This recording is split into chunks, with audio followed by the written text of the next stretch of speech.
Hello, my name is Kevin and I'm the store manager over here at the Trek Bicycle Store of Arlington, Clarendon. And today we'll be going over how to inflate a bicycle tire.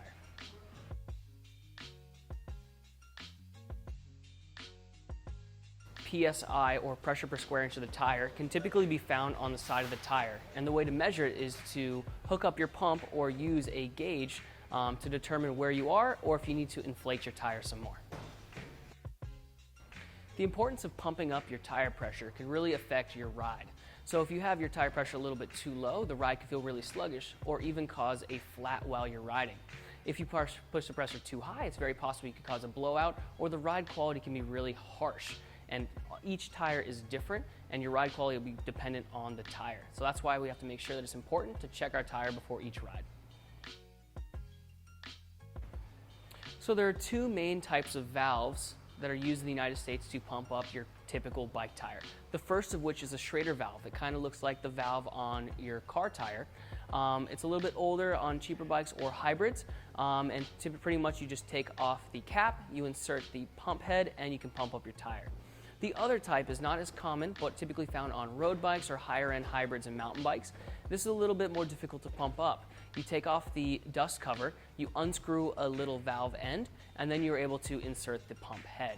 The cool thing about modern day pumps is that they all have a smart or a universal type head, so you can use them interchangeably between the two valves.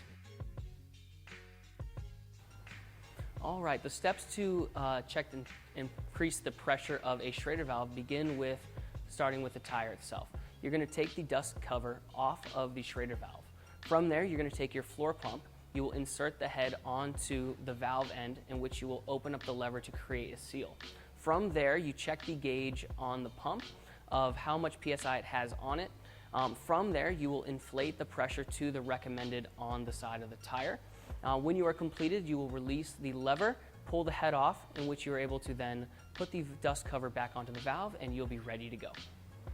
All right, as you said, the press the valve takes just an extra step when pumping it up. Just like the Schrader valve, you start off by taking off the dust cover to the valve. From there, you unscrew the little cap or the end piece to the valve. Once it is unscrewed to the end, you can take the head of the pump and insert it onto the top of the valve, in which you then open the lever so it creates a seal. From there, it's the same steps as the press the valve. You check the pressure and inflate it to the point in which you required based off the recommendation on the side of the tire. When you've reached the recommended PSI, you can then release the valve on the pump to then remove the pump head from the valve. After this, you screw back the little part to lock the valve from releasing air. Lastly, you can put on the dust cover and you should be good to go.